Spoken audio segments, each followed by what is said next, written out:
Praise the Lord. Sige po, palakpakan muli ang Panginoon. Hallelujah. Hallelujah. Praise the Lord. Minura na naman eh. Yung mga iba po talagang mag-online na ako. Mukha na akong imabasahin ng oras. Narap po siguro. Pero ganun pa man po, tayo po yung mapalad. Andito po tayo dahil sama-sama po nating pag-uusapan, pag-aaralan ang banal na salita ng Diyos na patuloy po sa Kanya pong katapatan na ating pong pinag-aaralan. Pangalawang buwan na po ito, second part na po ito ng ating pinag-aaralan at tungkol po sa katapatan ng ating Panginoon. So marami na po tayong pinag-aralan, higit lalo po yung kanyang karakter. Yung karakter po ng Diyos, ng kanyang katapatan, na ito po yung ating tema. Dalawang buwan na po ito, theme ng ating pong pinag-aralan, God is faithful. Yung pong katapatan ng Diyos na alam po natin, ang tao po kumisan nagiging faithless, o minsan, nagiging unfaithful pa rin ang tao, pero ang Diyos po, ayon sa kanyang karakter, ayon sa kung sino siya sa kanyang pagka-Diyos, mananatili pong tapat ang ating dakilang Diyos. Amen. Kaya nga po sa kanyang katapatan, andito po tayo, nakarating po tayo ng payapa, nakalusot sa malakas na ulan. Mumura na po, ikaw pumigagana ka, atok nang napuputa yan. Hallelujah. God is faithful. Yung pong pinag-aralan natin itong buwan na ito, nung nakaraan, faithful to provide. So alam po natin, marami ng pinakitang provision ang Diyos sa ating mga buhay. At hindi lang po provision, yung pong pagpapagaling ng Diyos na pinag-aralan po natin na noon pa man, sinabi na po sa Isaiah 53:5 na by your stripes, hindi lang po yung ating kaluluwa ang talagang gumaling, pati po yung ating mga karamdaman. Noon pa man, by your stripes, we are healed. You are healed. You are healed. Sabi po ng salita ng Diyos. You are healed doon sa Old Testament. At sabi po ng mga iba, spiritual lang ito, pero ayon po sa mga bagong tipan, kasama po yung mga physical na kagalingan. So hindi lang po spiritual. By your stripes we are healed in the Old Testament. Sa bagong tipan po dun sa First Peter na pinag-aralan na po natin, 2:24, by your stripe naman, you were healed. So, magaling na po ang bawat karamdaman ng ating dakilang Diyos dahil po noon pa man nakahanda na po ang pagpapagaling ng Diyos. Hanggang sa ngayon po, noon, ngayon, bukas, patuloy pong magpapatuloy ang pagpapagaling ng Diyos sa bawat isa po sa kanyang mga mananampalataya. Amen. Hallelujah. At ngayon pong gabing ito, pagpapatuloy po natin ang ikatlong topic ng ating pong katapatan ng Diyos, yung katapatan po ng Diyos ng God is faithful to forgive. God is faithful to forgive. Tapat nga kaya ang Diyos sa kanyang pagpapatawad sa dami ng ating mga kasalanan. Siguro po kung babalikan natin kung gaano na kadami yung ating mga naging kasalanan, sobra-sobra niya. Pero kaya niya. Kaya ba talagang patawarin ng Diyos ang lahat ng ating mga kasalanan hanggang ngayon? Pero ang sabi po ng ating pinag-aralan, ito nga siya God is faithful nga God is faithful to forgive. Dapat siya, no matter how big, how many, yung pong ating nagawang kasalanan sa Kanya, hindi po magbabago ang Kanyang katapatan ng pagpapatawad. Amen. Praise the Lord. So tayo po yumukot manalangin. Salamat po. Muli, dakilang Diyos, sa gabing ito, sa isang maikling pag-aaral, pagbubulay ng iyong mga salita na aming dalangin, makita ang iyong kapangyarihan, ang iyong mga salita na manuot sa aming mga puso't kaisipan upang ito'y aming matandaan at magamit sa aming pang-araw-araw na buhay. Panghahawakan po namin ang katapatan ng iyong mga salita of your provision, of your healing, and of your forgiveness. Ngayong gabing ito, dakilang Diyos, at aming pong dalangin, ang iyong kapangyarihan, ang iyong presensya ay patuloy na punuin ang sanktuaryong ito, ang bawat sulok ng puso ng aming mga kaluluwa, ng iyong mga anak o dakilang Diyos kasama po ng aming naka-online. Higit lalo, dakilang Diyos, ang iyong lingkod na gagamitin na walang ibang maitataas sa gabi ito maliban sa iyong dakilang pangalan, Kristo Jesus. Kristo Jesus, bawat isa po ay magsabi ng Amen. Amen. Sige po, isa pang palakpak para sa Diyos. Hallelujah. Amen. So, ang ating pong pinag-uusapan, pinag-aaralan, ang katapatan po ng Diyos sa pagpapatawad. Taapat po ang Diyos sa kanyang pagpapatawad, gaano man kadami ang ating mga kasalanan. Kaya lang po, meron sinasabi ang salita ng Diyos na meron daw mga kasalanang hindi patatawarin ng Diyos. Kung tapat ang Diyos sa kanyang pagpapatawad, bakit merong sinasabi ang salita ng Diyos na merong unpardonable sin na talagang walang kapatawaran, kasalanang walang kapatawaran? Bago po natin puntahan yung ating mga pointers na bibigyan, mga tatlo lamang ito, balikan po natin, tingnan po natin, ano ba itong mga kasalanang hindi patatawarin ng ating dakilang Diyos? The unpardonable sin. So yung pong unpardonable sin, ito po yung blasphemy against the Holy Spirit. Blasphemy against the Holy Spirit. Ano po itong blasphemy against the Holy Spirit? Na wala daw kapatawaran, ang sabi po ng ating pag-aaralan. Noon po kasi yung mga Pharisees, yung pong ginagawa ng ating Panginoon, pagpapagaling, ina-associate po nila kay Beelzebub, kay Satan, sa devil, yung pong ginagawa ng ating Panginoong Kristo Jesus noon. So, sa devil yan, kaya nga napapagaling niya dahil sa yung devil, sa devil yan. Sabi nga ng ating Panginoon, paano a kingdom divided by itself ay hindi po pwede. So, hindi daw pwede na ganoon. Kung sa devil yan, hindi niya paalisin yung devil. So, yun po ang sinasabi ng ating blasphemy against the Holy Spirit na ina-associate po ng mga Pariseo. Even today po, siguro, may mga pagkakataong merong nakikitang kagalingan, pagpapagaling ang Diyos. Pero may mga tao, alam naman na galing sa Diyos talaga, sa panalangin at nakikita ang kapangyarihan ng Santo Espiritu. And yet, there are still people na ayaw maniwala. Hindi, ano yan, sa diablo yan. Yun po ang sinasabi ng ating pinag-aaralan, blasphemy against the Holy Spirit. Whatever done na talagang galing po sa Diyos kay Kristo Jesus sa banal na Espiritu, ito po ay ang kasalanang walang kapatawaran. Dagdagan pa po natin ang paliwanag po dito. Ayon po dito sa Mateo 12, 31-32, Matthew 12, 31-32. And so, I tell you, ang sabi po ng nasusulat, every kind of sin and slander can be forgiven, but blasphemy against the Spirit will not be forgiven.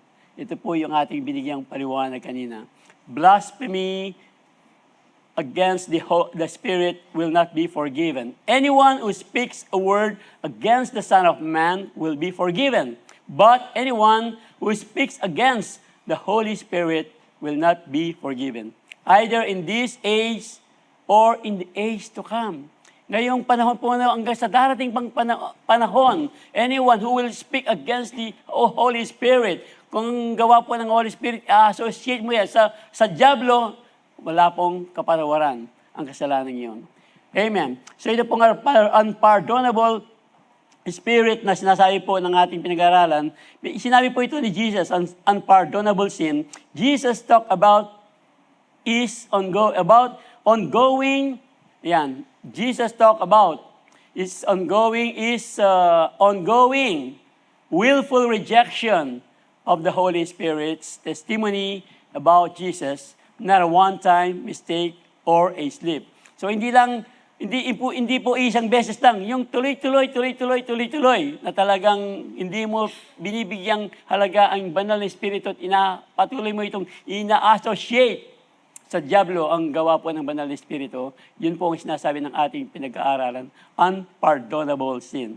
Unpardonable sin po is a continual lifetime refusal to believe. So similar po sa binasa natin kanina, refusal to believe and submit to the Holy Spirit is unpardonable simply because the person refuses to accept the pardon. Simply because the person refuses to accept pardon. If a person refuses to pardon, parang hindi mo lalapitan ng Diyos para humingi ng kapatawaran. Similar, pero dito po mas malalim po itong doctrine ng ating pinag-aaralan. Kaya nga po, meron po tayo siguro marinig, naway wala po sa atin dahil nasa atin na po ang ating Panginoong Kristo Jesus. And yet, meron tayong maririnig na talagang meron mga ganito. Ito yung mga kasalanan talagang walang kapatawaran.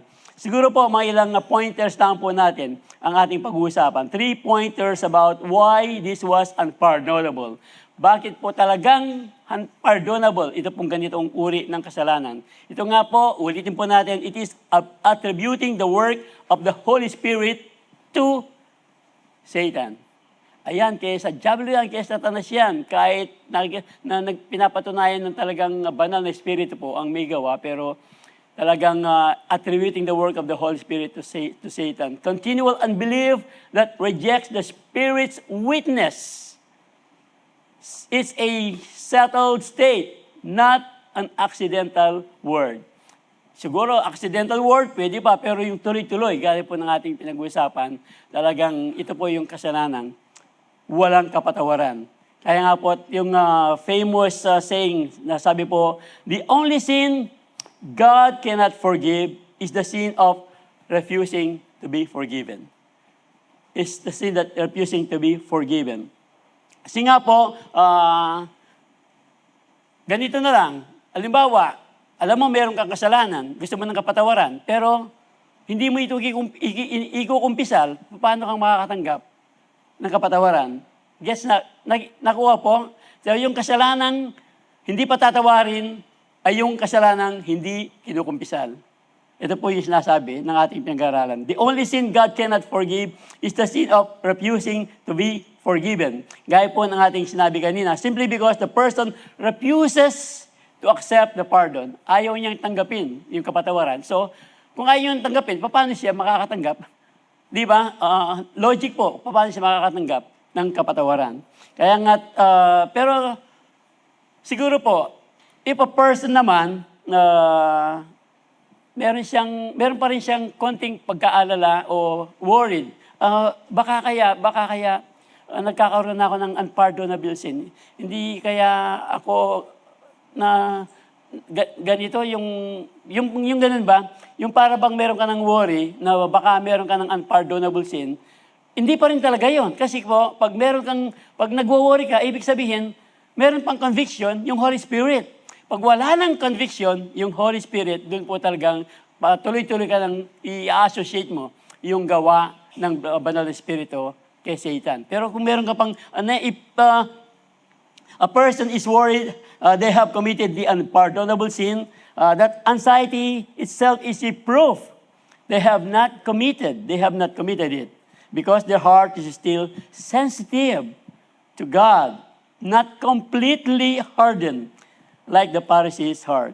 Yung pong mga Pharisee, kung babalikan po natin, na-witness na nila ang lahat ng ginawa ng ating Panginoon, pero pinatitigas pa rin nila patuloy ang kanilang mga puso.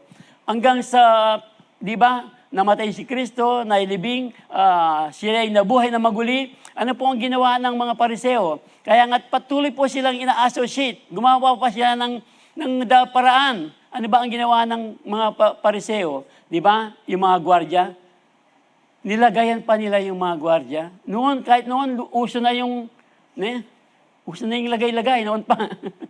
Di ba? Nilagayin po nila yung sinuhulan nila yung mga gwardya. Sabihin ninyo, ninakaw. Ito, binayaran po yung mga gwardya. Sabihin ninyo, ninakaw ang katawan ni Kristo. So, doon pa lang talagang pinatigas ng mga Pariseo. Ito po yung ang kanilang mga puso na talagang in-associate. Hindi nila talaga pinaniwalaan. Ito lang. Meron pong sinasabing yung mga Pariseo daw, naniniwala sa resurrection. Pero itong si Jesus, nag-resurrect na, pero ginawa pa nila hindi talaga daw tunay na nag-resurrect ang ating Panginoong Kristo Jesus. Amen. So, dito po natin makikita talagang mas maiintindihan natin ngayon kung gaano talaga katindi kalaki ang pagpapatawad ng Diyos sa bawat isa't isa atin. Para lang pong the unpardonable sin kasi, is it a sin that's too big the unpardonable sin, hindi po ito kasalanang masyadong malaki for the blood of Jesus. Pag pinag-usapan po ang dugo ng ating Panginoong Kristo Jesus, yung pong unpardonable sin isn't a sin that's too big for the blood of Jesus. It's the ongoing willful rejection of the Holy Spirit who is calling you to Jesus. So madami na po yan. Madami na pong talagang katuruan para talagang mas mag-sync na po ngayon yung sinasabi ng Panginoong unpardonable sin, blasphemy against the Holy Spirit. Kasi po marami pa rin ang nagtatanong kahit po sa ating mga Discovery Education Program, tinatanong po ito, ano ba yung kasalanang blasphemy against the Holy Spirit? Ito po yun. Mas naintindihan na po natin ngayon kung ano po itong ating pinag-aaralang blasphemy against the Holy Spirit. Pero hindi pa po ito yung ating pag-uusapan dito po sa ating tekstong pag-aaralan.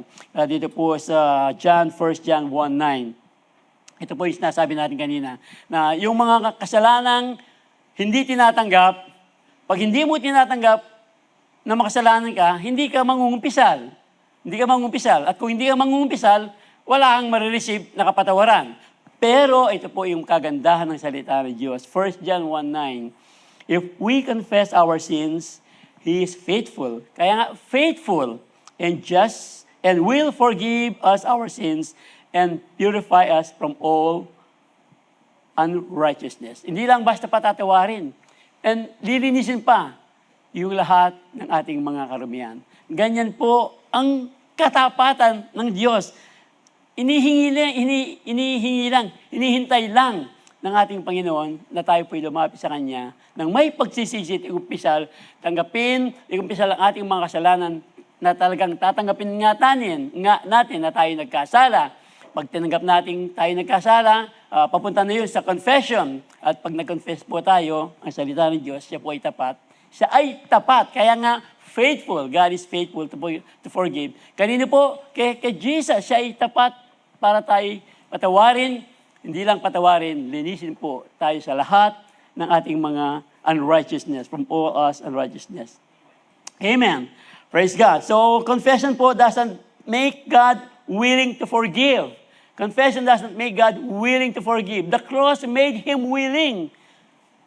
Yung pong cross made Him willing. Confession, yung pong confession lang, nag-agree lang po tayo, just agrees with what He already did.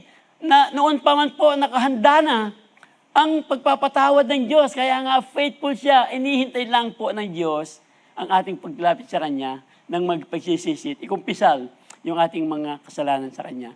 Kasi po, ayaw ng Diyos ang bawat isa sa atin ay mapahamak. Alam po natin yan. Dahil nga, mahal na mahal tayo ng Diyos. Nakasulat po yan sa 2 Pedro 3:9.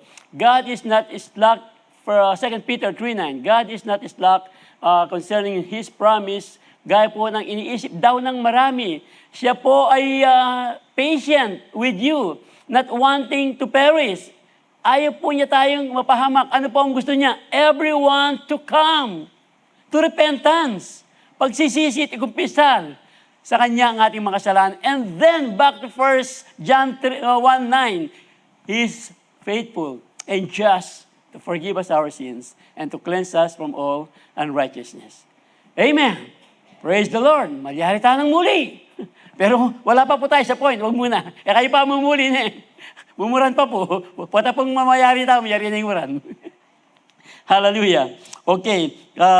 Yun nga, the cross make us willing. Yung po nga binasa kanita. Ang tanong po ngayon, di ba? Why is God faithful to forgive? Bakit kaya talagang tapat, hindi mawawala ang katapatan ng Diyos sa Kanyang pagpapatawad? Kasi po, because of His unchanging nature. Ito po ang Diyos natin, ito po yung Kanyang character, ito po yung Kanyang unchanging nature because of His unchanging nature. Yun po yung ating pinag-uusapan. God is faithful. Puntahan mo na, asan siya? Because of His unchanging nature. Like pamurin, balakot yun, like it. Okay. Because of His unchanging nature. Ayun.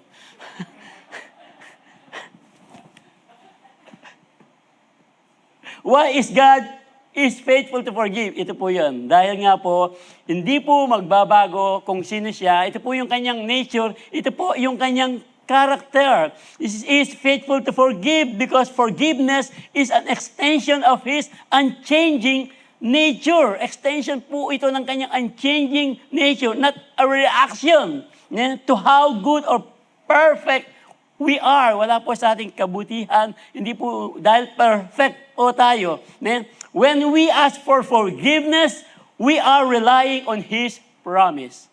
Pag tayo po ay humihingi ng kapatawaran, tayo po ay talagang alam natin, God is faithful to forgive. Ito po yun. When we ask for forgiveness, we are relying on His katapatan sa pagpapatawad. Amen. His promise, He paid penalty, and His deep love para po sa bawat isa't isa sa atin. Dahil nga po, ang pagpapatawad po ng Diyos, noon pa man, nakahanda na po ang pagpapatawad ng Diyos. Hebrews 13:8, pinag-aralan na po natin to several times sa ating pong mga pag-aaral. He is the same, Jesus Christ is the same, noon, yesterday, today, and forever. Today and forever. Meron pong tayong mga Sunday school ata dito. Si Jesus ay hindi nagbabago, di nagbabago, di nagbabago. Dito ako mag-Sunday school, kakantayin niya. Si Jesus ay hindi nagbabago ngayon at magpakailanman. Hallelujah. Okay na ako nito. Okay na po. Di ba, yung ala na kasing Sunday school ngayon, kaya naman na Children Church. Praise the Lord. Anyway, ito lang po. Noon pa man, ang Panginoon po ay hindi talaga nagbabago. I, the Lord, do not change. Muli po sa Malakay 3:6 na binasa na rin po natin, pinag-aralan sa mga nakaraan. I, the Lord, do not change. Today, yesterday, today, and forever. Kaya po sa Malakay 3:6. So, you, the descendants of Jacob, are not destroyed. Yung mga kasama po yung mga Israelites dito are not destroyed. Kasi po, yung mga descendants po, mga Israelites noon, ang kanila pong ginagawa sa kanilang pag-aalay ng mga animals, nag-aalay po sila ng mga may sakit, ng mga pilay.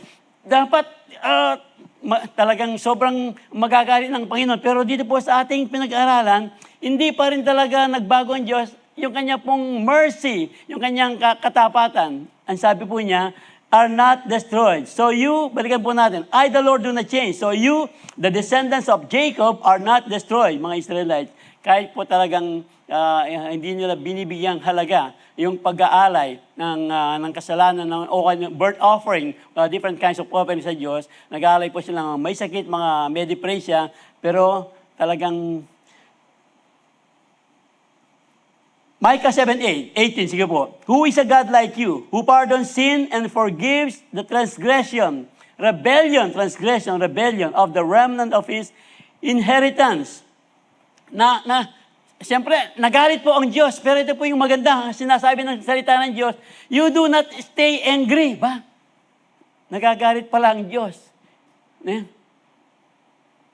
Ay, galit kaya ang Diyos sa akin? Meron akong kasalanan. Pero iba po ito sa ating pinag-usapan. Of course, galit po ang Diyos, hindi sa tao. Nagagalit po ang Diyos sa kasalanan ng tao. Pero ang sinasabi po ng ating pinag-aralan, balikin po natin ito, you do not stay angry forever, but delight to show mercy. Mercy, ang ating pong dakilang Diyos. Yung ang mercy niya, kahit po yung mercy niya noon, ngayon, magpakailanman, forever. Pati po yung extension po ng kanyang mercy, hindi po magbabago ang Diyos. So alam po natin na nagagalit ang Panginoon.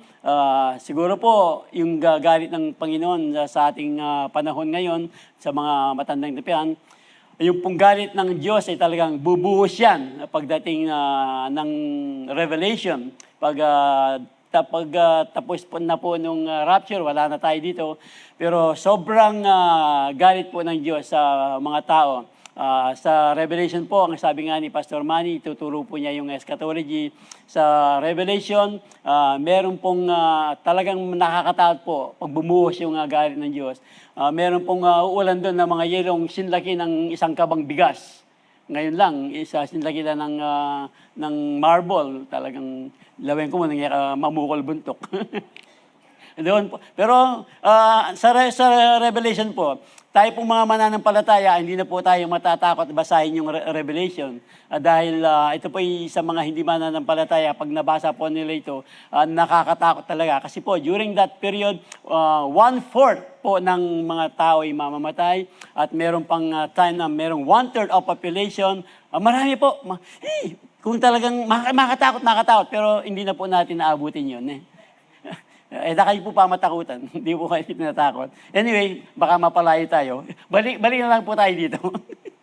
Ang inaano lang po natin, ang ating Panginoon ay merong panahong nagagalit. Di ba? Natatandaan po natin yung mga nagtitinda doon sa templo. Di ba? Pinagtutumba niya yung mga lamesa ng mga nagtitinda. So, nagagalit po ang ating Panginoon. Ay, sobrang... Akala ko ba mabait ang Panginoon? Akala ko ba talagang maamo siya? Bakit siya nagagalit? Ito po, nagagalit po ang Diyos pag binabalahura ng mga tao ang bahay ng ating Panginoon. Yun po yung kwento dun sa Mateo, sa Gospel of ng Matthew. Anyway, tuloy po natin. You do not stay angry forever but delight to show mercy. Kaya nga't you, Lord, are forgiving. Another verse, forgiving and good, abounding in love sa lahat ng mga tumatawag sa iyo. Sa lahat ng tumatawag sa iyo. Yung po sinasabi ko kanina sa Revelation 9:6, kung babalikan niyo po mamaya. Pero wag na ngayon, Revelation 9:6. Pero siya atakin, Revelation 9:6. Yung sinasabi nating nakakatakot. Ayan. During those days, people will seek death but will not find it. Ito po yung nakakatakot. They will long to die, but death will elude them.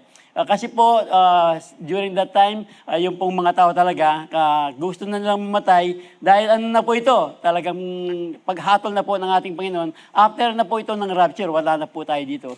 Talagang mamamatay ang tao, hindi daw mamamatay ang tao, kahit lumundag daw siya sa, fifth floor, o kaya, 9th floor, yung sa Walensian. Ay, baba na po. Pobre nyo na yun. No, ang ano lang dito, basta yung pong sinasabi ng salita ng Diyos na talagang nagagalit siya, mas bubuhos po ang galit ng Diyos sa panahon po ng sa Revelation. Okay, so balik na po tayo ulit. Kagulo ko na yun, balitan naman. Kasi ikit kayo po ganing, aga kayo po, sinabi niya po kasing Pastor Manny, nabing talagang diyang na dinabak. Talagang ang Diyos po ay, sabi, yung pong mercy ng ating Panginoon, hindi talagang magbabago ang kanyang mercy, forever faithful ang kanyang mercy, pero meron din pong panahon nagagalit ang ating Panginoon at bubuhos talaga yan. Kayo na lang po ang magbasa. Pero antayin po natin yung turo ng ating Pastor Manny, yung pong pagkatapos ng ating depth class. Magsadya kayo po, talagang depth class, ituro po niya itong ating end times patungkol po sa eschatology.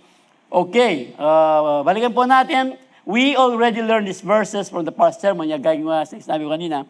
Pero yung pong mga verses na ating tinignan ngayon na talagang ang Diyos po ay forgiving, abounding in mercy sa lahat ng kanyang tumatawag.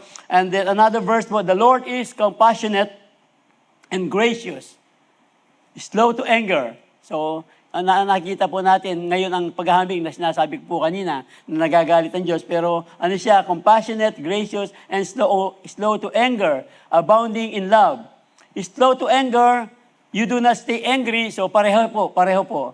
Slow to anger. So, yung pong anger ng Panginoon, talagang hindi niya talaga, ngayon po sa atin, alam po natin, may anger talaga, may galit ang Panginoon, pero He is slow. Hindi talaga niya basta, binibigyan po lagi ng pagkakataon ng tao. Hindi po niya talaga, dinadjust ang tao na, ang tao kasi, tayo po, minsan, kung maka-judgmental tayo, parang yung mga ibang tao, wala nang karapatang pumunta ng langit. Wala nang karapatang marinig ang salita ng Diyos. Naalala ko lang po yung kwento ni Jonah, wala po dito, yung kwento ni Jonah. Pinapunta ng ating Panginoon si Jonah sa Ninive, pumunta si Jonah ng Tarsis, tama ba? Dahil lang sabi, alam ni Jonah, yung mga taong Ninive ay masasama. Sabi ni Jonah, wala silang karapatan maligtas. Wala silang karapatan makikilala sa Diyos. Pero ito po yung ating sinasabi, ang bawat tao po. Kaya nga, for God so loved the world that He gave His one. World nga eh. So ang bawat po tao ay mayroong karapatang makakilala sa Diyos. At mayroong karapatang talagang tumanggap ng kapatawaran ng Diyos. Kaya basta, balikan po natin yung sinabi natin kanina, yung pong tatanggapin ng taong siya ay nagkasala, pagsisihan ng kasalanan at tanggapin si Kristo sa puso bilang Panginoon at tagapagligtas. Yes, ito po ang pangako ng Diyos. Makakasama natin siya sa buhay na walang hanggan. Amen? Makatuki kayo po na susunod ba yung ating pinag-aaralan? Okay? Yung because of His unchanging nature.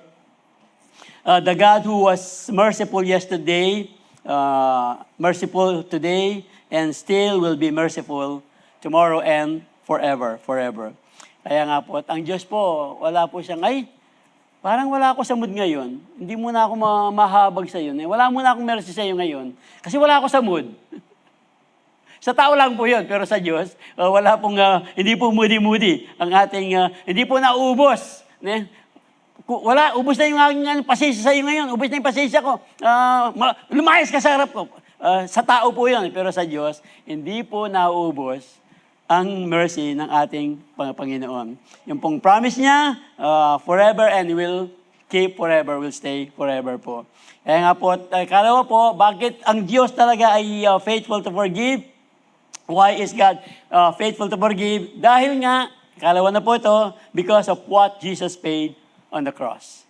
Because of what Jesus paid on the cross, yung pong kanyang katapatang pagpapatawad, naganap na po doon sa krus ng Kalbaryo. Remember po, ang sabi niya sa huling salita niya, sa mga huling salita niya, it is finished, naganap na yung dapat kong gawin, mamatay para sa kaligtasan ng bawat nila na maniniwala at magtitiwala sa ginawa ni Kristo Jesus doon sa krus ng Kalbaryo.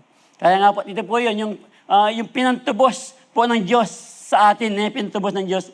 In Him we have redemption. Ano po yung kanyang pinatubos sa atin? The blood. Through His blood, the forgiveness of sins, according to the riches of His grace. According to the riches of His grace. Nang dahil lamang sa kanyang talagang mayamang biyaya. Mayamang biyaya. Kaya po tayo, in Him we have redemption through His blood, the forgiveness of sin. The forgiveness of sin. Dahil noon po, nung hindi pa natin kilala ang ating Panginoon, tayo po yung mga patay. Yung ating espiritu natin ay mga patay yung ating espiritu. Dahil wala po tayo pagkakilala sa Diyos. Pero, you were dead to sin because of our sins. We were dead. You were dead because of your sins and because your sinful nature was not yet cut away. Was not yet cut away. Pero, then God made you alive in Christ. God made you alive in Christ. I'm alive to tell the story. Yung ginawit natin. Nang baka na yung tutugyan. I'm alive to tell the story. Now I overcome. Tama ba?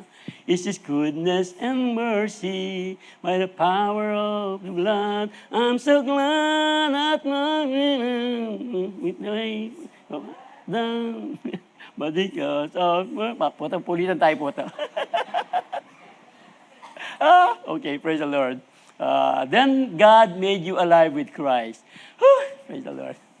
Titangin yung mangugay. For ito po yun, He forgave all our sins. He forgave all our sins. Ito pa, He canceled the record of the charges. The record of the charges. At salamat. Buti hindi na-cancel yung tubig. Buhay natin.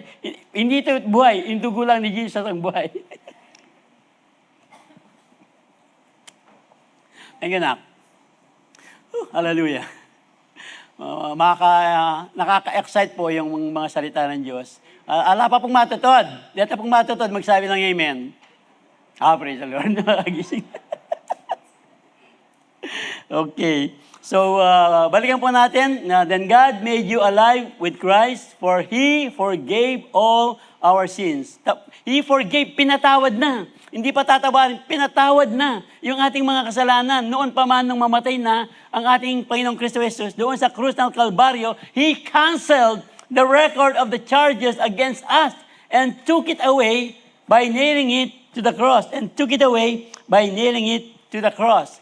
Gaya nga po ang ating Panginoon, nung ang tao ay magkasala, nawala po ang katuwiran ng tao dahil sa kasalanan. Pero ito po yung gustong ibalik ng Diyos, ang maibalik ang katuwiran ng tao, ang ating pong Panginoong Kristo Jesus ay namatay doon sa krus ng Kalbaryo. Amen. Kaya nga po, God doesn't forgive because we're good. Ulit-ulit po natin, hindi po dahil sa ating kabutihan, sa ating lahat ng ginagawa. Ang pagpapatawad po nandiyan because Jesus paid. The cross settled it all. The cross settled it all. 3 plus 1 equals, you can do the math. 3 plus 1 equals 4. 3 nails plus 1 cross equals 4 given. Ganun po ang ating 3 nails plus 1 cross equals 4 given. Jesus was already satisfied. Jesus paid the full price. Binayaran na po lahat. Wala pong itinira. Hindi po installment. Ang ginawa ng ating Panginoong Jesus nung siya po ay mamatay doon sa lahat.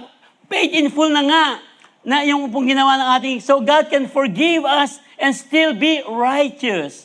The death is nailed down and done. It is finished. Whew! Amen. Praise the Lord. Praise the Lord. So, siguro po, isang bagay natin ang matatanan, 3 plus 1 equals 4. 3 nails plus 1 cross equals 4 given. Hallelujah. Praise the Lord. Kasi from the Old Testament pa nga hanggang sa New Testament, isa lang po talaga, one truth remain. One truth remain. Sin cannot be forgiven without payment. Sin cannot be forgiven without payment. In the Old Testament po kasi, the Israelites paid through animal sacrifices. But in the New Testament, Jesus paid once for all with His own blood. Kasi po, in the Old Testament, nakakapagod po. Doon po sa Leviticus, mamaya po, titignan po natin yung mga ilang offering na ginagawa po ng mga Israelitas no, na sobrang nakakapagod po dito po sa ating pag-aaralan. Kaya nga po, yung pong sa Old Testament pa lang, talagang makikita po natin kung gaano kahirap yung ginagawa ng tao para lang makatanggap sila ng kapatawaran. Ulit. Pero balikan po natin ito, sinasabi ko kanina, yung pong kapatawaran kasi, ano ba yung sabi ng kasalanan? Romans 6:23, remember? For the wages of sin is death. For the wages of sin is death. So, kung ang kasalanan po ay magbabayad ng kamatayan, tayong lahat ay nagkasala, yung sinasabi ng salita ng Diyos. Romans 3:10, walang matuwid. Romans 3:23, lahat nagkasala. Tapos pupunta ng Romans 6:23, ang bayad ng kasalanan ay kamatayan. Dahil tayo ay nagkasala, entonces, tayo ay mamamatay. Pero, gaya nga natin sinasabi ngayon, binayaran na ng Panginoon, ni Jesus, ang ating kasalanan. Dapat tayo ang mamatay.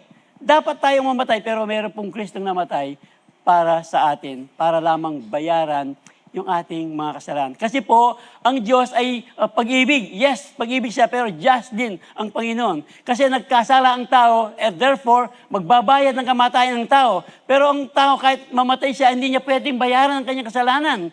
Ang pwede lang magbayad ng ating kasalanan ay ang kamatayan po ng ating Panginoong Kristo Jesus. Kaya nga siya namatay para po matupad yung justice ng ating Panginoon. Love nga siya, pag-ibig, gusto niya tayong maligtas. Pero kailangan merong mamatay para sa ating mga kasalanan. Si Kristo po ang namatay para sa ating mga kasalanan, para magkasama natin ang ating buhay na Diyos doon sa buhay na walang hanggan. Amen! Come on! Woo! Praise the Lord. In the fact ng Hebrews 9:22 kasi, the law requires that nearly everything be cleansed with blood. Ito po ang pinagbayad ng ating Panginoong Kristo Jesus. Yung pong kanyang precious blood, and without the shedding of blood, there is no forgiveness. Without the shedding. So ito po yung ating inulit-ulit ang pagkamatay po ng ating Panginoong Kristo Jesus, down to the single drop of His blood. Yun po ang naging dahilan kung bakit po tayo nagkaroon ng kapatawaran. For without the shedding of the blood, there is no forgiveness. Amen. Kaya nga, yun nga po, kung tapat ang Diyos sa pagpapatawad, bakit kaya, babalikan ko lang yung kanina, bakit kaya hindi na lang niya tayo sige, patatawarin ko na kayo. Pero hindi ganun eh. So, ibabalik ko ulit, kasi nga, dapat magkaroon ng kabayaran yung kamatayan. Pwede naman tayong patawarin eh. Pero hindi po matutupad yung kanyang pag-ibig at yung justice. Kaya po yung justice ng Panginoon, kailangan pong parehas yan, love and just. Kaya nga po at muli, babalikan natin, yun ang naging dahilan. Yung just po ng ating Panginoon ay natupad ng mamatay ang ating Panginoong Kristo Jesus doon sa krus ng Kalbaryo. At ang kanyang pinambayad, yung pong kanyang banal, precious blood. There is no forgiveness without the shedding of the precious blood of Jesus. Yung sinasabi ko po sa inyong mga offering noon na talagang nakakapagod. The Levitical sacrifices, meron po yung limang types. Para lang po mas makuha natin yung lalim ng ginawa ng ating Panginoong Kristo Jesus. Titingin lang po tayo ng mga 5. Marami pa po ito, pero mga 5 lang. Yung burnt offering. The Levitical sacrifices were the 5 main types of offering. Ito po yung pinaka-main types of offering God gave to Israel sa pamamagitan po ni Moses, yung mga Levitas, na masusumpuan po yan dito sa Leviticus 1-7. Number one po yung burnt offering. Yung pong burnt offering, yung pong purpose nito, total dedication and atonement. Offering po nila bull, lamb, bird, completely burned on the altar. Yung pong key verse, andyan po sa Leviticus 1, for it will be accepted on your behalf to make atonement for you. Kaya po, ang symbol po nito, giving your whole life to God. Isa pa lang po yun, burnt offering. Meron pa pong grain offering na tinatawag, grain offering. Yung pong purpose naman ng grain offering, thanksgiving, worship, dedication of daily work. Yung pong gamit, fine flour, oil, frankincense, pero wala pong blood ito. Kasi nga po, for worship, grain offering, kaya nga grain offering, wala pong dugo dito. Yung key verse na masusumpong sa Leviticus 2:2, and the priest shall burn the memorial portion of the altar, an offering made by the fire, a sweet aroma to the Lord. Yung pong symbol po niyo, honoring God with the fruit of your labor. 2, meron pang isa. 5 po ito, 5 lang muna. Yung pinaka-main po, peace offering naman, peace offering. Yung fellowship and thanksgiving, animal from herd or flock, part burned, part eaten by priest and worshiper. Leviticus 3:1 po yan. His offering is a sacrifice of peace offering. Kaya nga po, ang symbol po niyan, peace with God, eating together with Him. Isa pa, sin offering. Ito yung sin offering naman. Atonement for unintentional sins. Yung pong mga kasalanang hindi naman sinasadya. Siguro tayo po, meron tayong sa pagdadrive lang, nagkakasala tayo ng hindi sinasadya. Yung kinat ka na, di ba? Tapos nagdadrive ka, meron nang biglang lumipat. Tama ba? Tumawid. Hindi naman tao, kung minsan pusa lang, pusang itim lang. Mag-iba na yung tono mo. Yung mga hindi sinasadya, ano lang yun, minor lang. Pero dito po, talagang meron talagang kasalanang hindi sinasadya. Kaya nga po, unintentional sin. Yung offering nila, bull for priest, nation, goat for leader, kapagal, goat for leader, iba-iba pa. Lamb, goat for common person. Key verse, Leviticus 4:20, and the priest shall make atonement for them, and they shall be forgiven, cleansing from sin. Panghuli po, 5. Ito yung guilt offering naman. sa Leviticus 5:14-6-7, mahaba-haba po ito. Ang purpose po nito, yung guilt offering. Restitution naman po for specific sins, plus payment. Plus payment. Pag nagkasala po, ito restitution, hindi lang restitution, magbabayad po, at hindi lang magbabayad.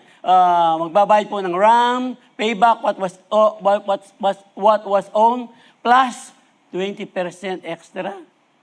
1/5, meron pang interest. Yung po kaya ang tithes dati na inuutang. Meron bang inuutang na tithes? Pag nautang po niya, pag binalik nyo, dagdagan niyo po yung 20%.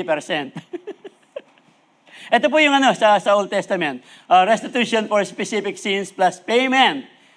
Magpag-ayos ka na, magbabayad ka ng ram, tapos payback mo pa, kung ano yung inutang mo, tapos meron pang 20%. Nasa Leviticus po yan. And he shall make restitution for what he has done amiss, and shall add a fifth to it. Yung 1/5, ilang percent yun? 20%. So hindi mo pwede sabihin, you can just say sorry. Ay, sorry na. Sorry na, Jeff. May kanta akong lalaki ang tununan din. Yung sa tao kasi, pag nag-sorry ka, parang ganun lang, sorry na. Tapos, nag-sorry na nga ako. Hindi pa tinatanggap yun. Ikaw pang magagalit, nag-sorry ka, tapos magagalit ka pa. Sa tao po dito, pero hindi po daw pwede ganun noon. And di ba nakapagod? You can't just say sorry. Kailangan itama mo yung nagawa. Sa ating pong panahon ngayon, kung nangungutang ka, bayaran mo. Hindi ka magtatago. Pag nangungutang kasi, talagang... Pero pag magbabayad na, hindi ka na makikita. Alam na mo pumaking kaya katao na Di takla mo. No. Pero totoo po, kahit po binibiro natin, yung utang-utang, yung bigay-bigay, sabi nga natin, di ba? Kaya nga po, kumisan, sa kautang mo, yung mga pinupuntahan mo, hindi ka na pautangin. Ay, hindi na kita pautangin, pero bibigyan na lang kita. Kasi wala akong budget sa utang. Hindi ako nagbabudget ng utang. Sasabihin pa sa kanila. Pero ito lang po, yung ating pinag-uusapan. Baka mapalatayo tayo. Kaya po natin ito, binigyang diin. Kasi po, ang ating Panginoong Kristo Jesus, tinupad na po niya lahat ang mga 5 ito. Jesus fulfilled all these 5. All these 5. Yung pong restitution, na dadagdagan pa ng interest. Di ba meron pong kwento yan? Bago po natin puntahan yung kay Jesus. Balikan ko lang po itong dagdagan ng 20%. Dagdagan ng 20%. Remember po yung kwento ni Zacchaeus, yung tax collector. Di ba? Oy, dumadaan si Jesus, di ba? Sabi nga ni Bishop, Oy, Nicodemus, bumaba ka dyan. Sabi niya. Pupunta ako sa bahay mo. Sabi daw ni Mami Stella, Daddy, hindi si Nicodemus yun. Si Zacchaeus yun, sabi niya. Sabi daw ni Bishop, Oy, Nicodemus, bumaba ka dyan. Dapat si Zacchaeus ang andyan, ang sabi niya. Kaya po kaya dati, Bishop. Pero back to kwento po ni Zacchaeus. Di ba, ang sabi ni Zacchaeus, Panginoon, kung ano man ang tinax ko sa mga tao, hindi po ganun eksakto ibabalik ko ng 4 na beses.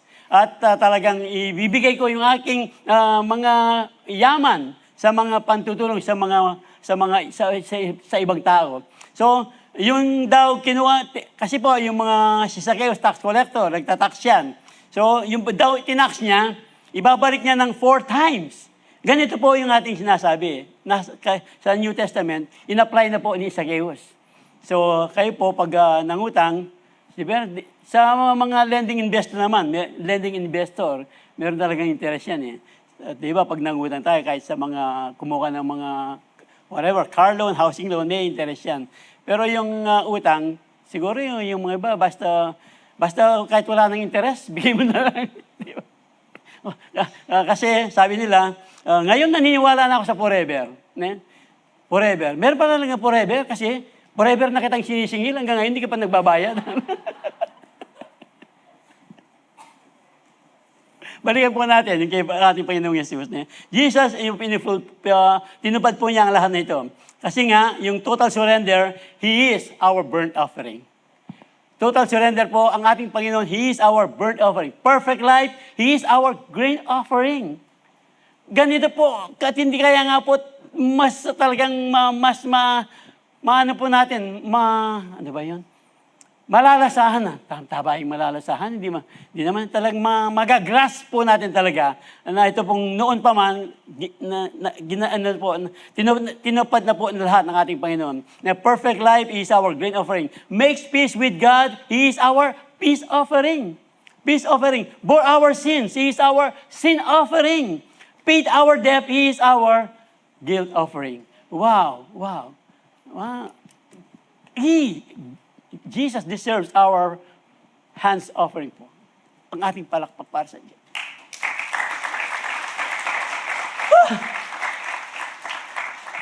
God has never excused sin. He either required the blood of animals or the blood of His Son. The price was always paid. The difference is this. The old sacrifices look forward to the cross. Ito po yung binabasa natin kanina. Yung pong noon, they look forward to the cross. Yung pong mga Old Testament. They look forward to the cross. Pero tayo po ngayon, we are looking back. We are looking back. The difference is this. The old sacrifices look forward to the cross, and the cross makes the old sacrifices unnecessary. So ngayon pong panahon natin, hindi na po natin ginagawa yung ginagawa ng nakakapagod noon. Dahil nga po, ginawa na po lahat ng ating Panginoong Kristo Jesus. Isa lang po ang ating dapat gawin, ang inihintay ng Diyos sa atin. Tayo po'y magtiwala, binayad na ng ating Panginoon ang ating kasalanan doon sa krus ng Kalbaryo. Amen. Kaya nga po, that is why God is faithful to forgive because the full payment has already been made in Jesus. So, the law is only a shadow of the good things that are coming, not the realities themselves. So, yung pong ating sinabi kanina, yun lang po yung mga shadows na lang na hindi na po natin ginagawa ngayon. For this reason, it can never be the same sacrifices repeated endlessly year after year. Make perfect those who draw near to worship. Those who draw near to worship. Otherwise, would they not have stopped being offered? For the worshipers would have been cleansed once for all and would no longer have felt guilty for their sins. But those sacrifices are an annual reminders of sin. Yung pong sacrifice noon are annual reminder. Parang pinapaalala nila, kaya nga ulit, annual reminder of their sin. Paulit-ulit po nila itong ginagawa. It is impossible for the blood of bulls and goats to take away sins. Kasi nga, imposible talaga. Kaya nga po, kailangan meron pong Kristo magbayad ng kasalanan. Ito po yung ginagawa nila. They are looking forward doon po sa Mesayang darating. At ito po yung, it is impossible for the blood of the bulls and goats to take away sins. The Old Testament once again were only a shadow. They had to be repeated because they couldn't take away sin, but Jesus, one sacrifice on the cross, cleanses once for all. So, we no longer live in guilt. Basta, naikumpis na po natin ang ating kasalanan, ang ating nagsisi talaga, hindi na po tayo magkakaroon ng buhay na talagang lagi po tayo nagigilty dahil alam na po natin ngayon, binayaran ng ating Panginoon ating mga kasalanan. Day after day, every priest stands and performs. Hebrews 10:11-14. His religious duties again and again, he offers the same sacrifices which can never take away sins. Yung pong ating binasa kanina at pinag-aralan kanina. But when the priest had offered once for all, time one sacrifices for sin, he sat down at the right hand of God. He sat down at the right hand of God. Doon po yung mga priest, nakatayo po yan, talagang nakakapagod. Talagang yung lahat po ng ginagawa nilang mga sacrifices. Pero ang ating pong Panginoon, but he sat down at the right hand of God. Tapos na po, nakaupo na po ngayon ang ating Panginoon Kristo Jesus. doon sa right hand of God. Dahil nitapos na po niya lahat, wala nang dapat gawin. Magtiwala lang tayo sa kanyang ginawa doon sa krus ng Kalbaryo. Amen. Praise the Lord. Next verse po tayo. And since that time he waits for his enemies to be made his footstool, for by one sacrifice he has made perfect forever those who are being made holy. So the Old Testament priest po, yung sabi nga natin kanina, that could never remove sin. But Jesus offered himself once for all, sat down because the work was finished, and by that one sacrifices, he has made us perfect forever. Yung repeating sacrifices meant the problem wasn't solved. The repeating sacrifices meant the problem wasn't solved. Repeated, hindi pa talaga na-solve yung problema. Pero one sacrifice by Jesus means solved na.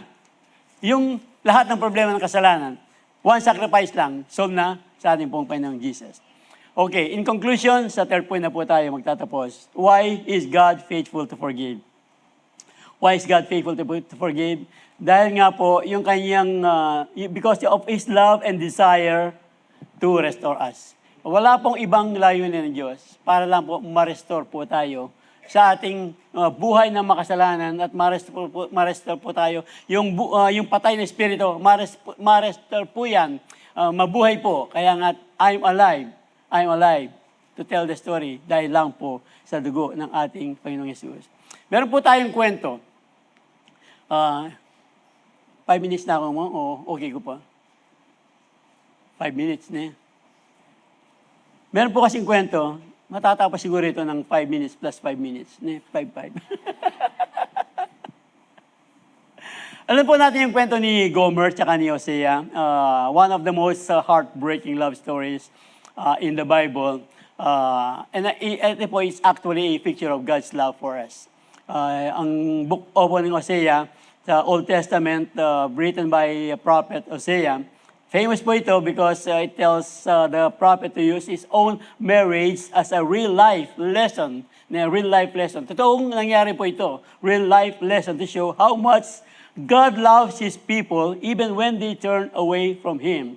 Yung pong at its heart, yung pong story ito, pinakita po yung unconditional love, betrayal, and forgiveness. Makikita po natin sa kwentong ito. Dito po sa Hosea 1:2, 1-2, umpisan po natin. When the Lord began to speak through Hosea, the Lord said to him, "Go marry a promiscuous woman, and have children with her. For like an adulterous wife, this land is guilty of unfaithfulness to God." Yung po kasing in Israel, talagang guilty of unfaithfulness. Kaya nga po, inutusan po ng Panginoon si Hosea na pakasalan ng isang babaeng, sa ating po panahon ngayon, mababa ang lipad. Sa vulgar na pananalita, mayroon pang social ang tawag dito. Ano ba yung social na tawag dito? Prostitute. Mayroon pang mas social yung talagang sa mga mayayaman, sa mga gobernador, sa mga congressman na binabayaran. Pero ano na lang, sure ka na, mga bayaran.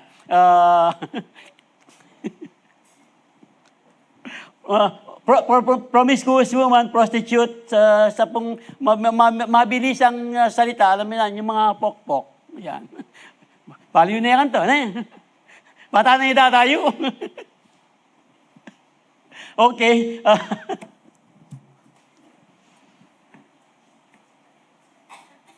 Hosea was a prophet God told to marry Gomer, a woman who would be unfaithful to him. So yun pong sinabi natin kanina. So ano ba talaga ang nangyari? Alam naman natin, si Gomer, pinakasalan ni Hosea, pero dahil nga prostitute siya, iniwan si Hosea. May lalaki ang pasibayo. At sa kakalalaki niya, nagkautang-utang siya, si Gomer. Hosea loved Gomer and married her, even though God warned him she should be unfaithful. Sinabi na ng Diyos na magiging unfaithful. Manlalalaki uli si Gomer. Pero that's how God loves us. Knowing, alam ng Diyos, na we're messed up. Talagang we'll mess up. Magiging makasalanan tayo. Alam ng Diyos. Kaya nga yung Israelites, ganito sila. Pero para lang bigyang diin ng kwentong ito, hindi kwento ng talagang istoryang kwento ni Gomer tsaka ni Hosea, talagang gusto lang diin ng Diyos kung gaano niya kamahal ang Israelitas. Kasama po tayo sa ating panahon ngayon. So muli, naging unfaithful si Gomer po, iniwan si Hosea. She committed again an adultery, eventually ended up slave. Nagkautang-utang po siya. Ito po yung isa pa. Yung iniwan na siya ni Gomer, ng lalaki siya, tapos Gomer, Hosea brought her back. The Lord said to me, go show your love to your wife again. Ang sabi, though she is loved by another man and is an adulteress, love her as the Lord loves the Israelites. Ito pala yun. Love her as the Lord loved the Israelites. So, I bought her for 15 shekels of silver. Kamura na mo, 15, ilang daang dolyar lang ito.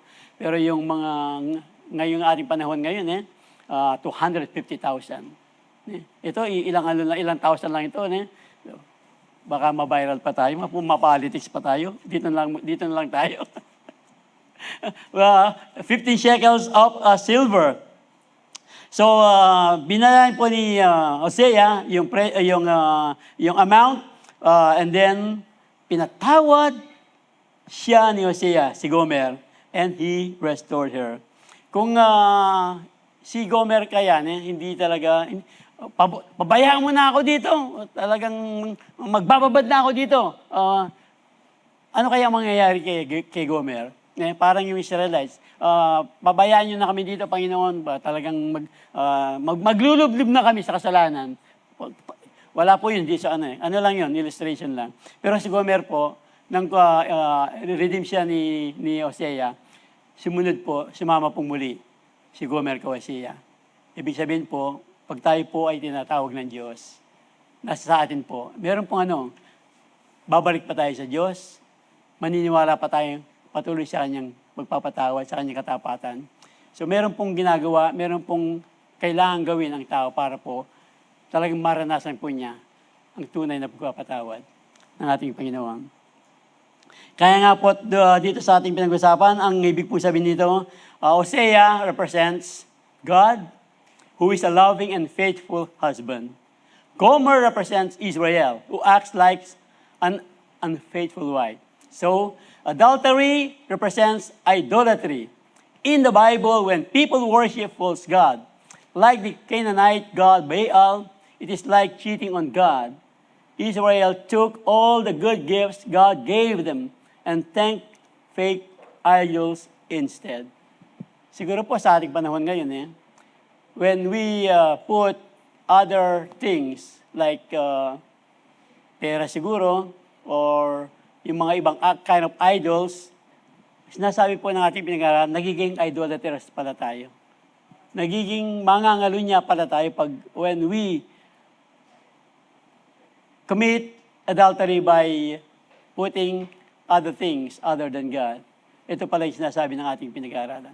So, mas malalim talaga yung kwento po ni Gomer na applicable din po sa ating panahon ngayon. Whenever we put our trust on other things and other than God, sabi ko nga po kanina, we are being adulterous. Pero ang maganda po, dito sa Hosea 14:4, I will heal their waywardness and love them freely, for my anger has turned away from them.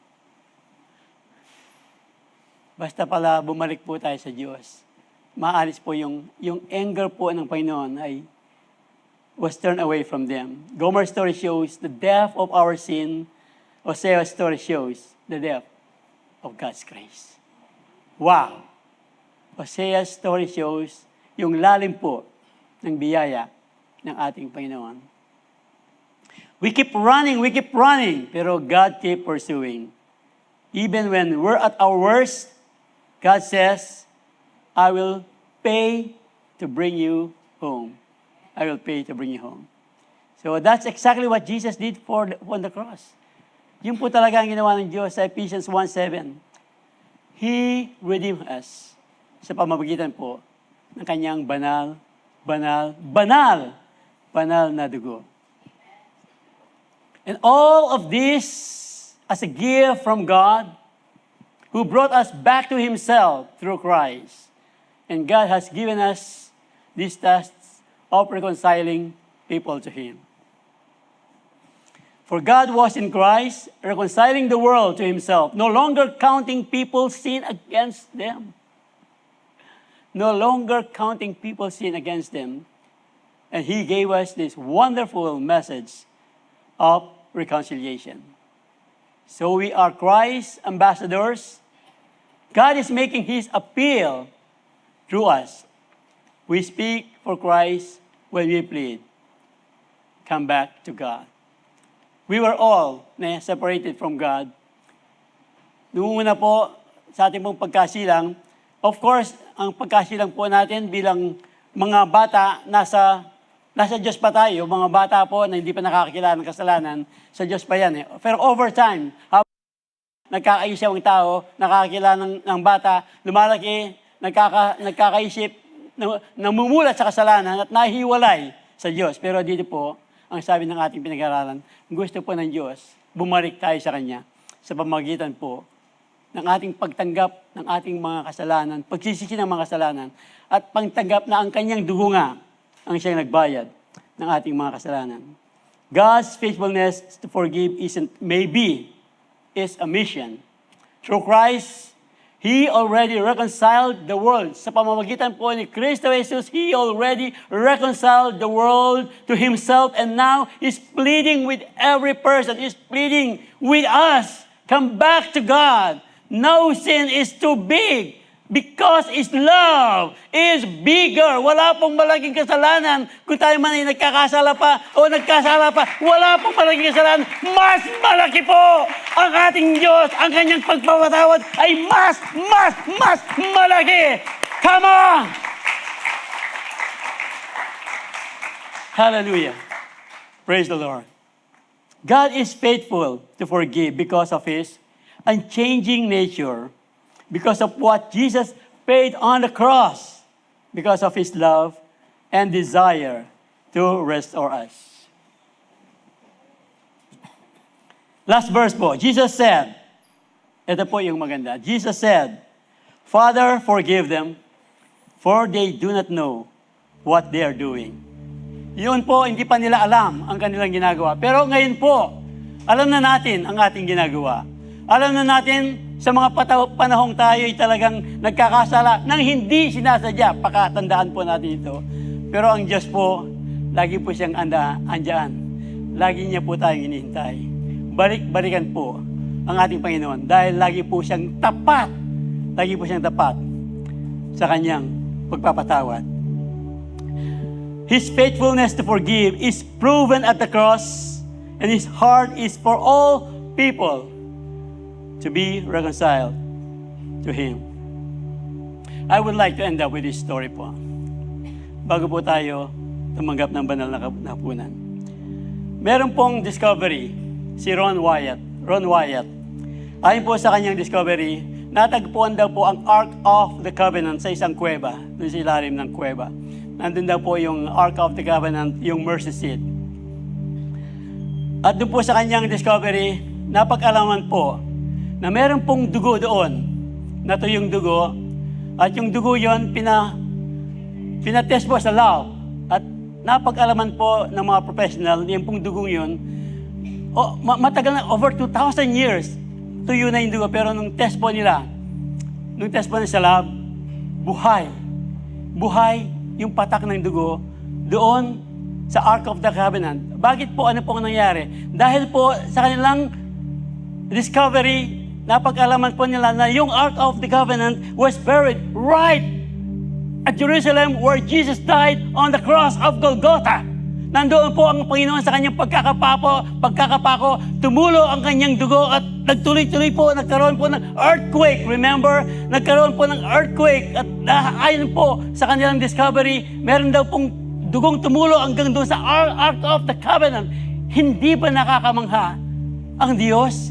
Tumulo ang dugo ng ating Panginoon doon sa crack ng earthquake at tuloy-tuloy po doon sa Ark of the Covenant. And after discovery, natagpuan po nila yung dugo ay buhay pala. At yung pong talagang nag-test ng dugo yon, buhay na buhay yung dugo, na sila po ay nagkaroon ng kaligtasan. Dahil dugo ng Panginoong Kristo Jesus, yung dugo kanilang tinetest. Bakit po nila nasabi yon? Dahil buhay po yung dugo. Kasi po, yung dugo, this is more amazing. Dahil yung dugo pong natagpuan nila, meron pong 24 chromosome.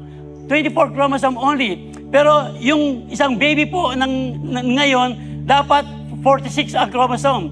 23 sa babae, 23 sa lalaki. Pero yung napag-alaman po nila sa kanilang discovery, 23 yung sa babae, isa lang yung sa lalaki. Yun po ang banal na espiritu nang dahil sa dugo. Noon pa man, yung dugo po, a single drop of blood. Noon pa man nahanda na ang pagpapatawad ng Diyos hanggang ngayon.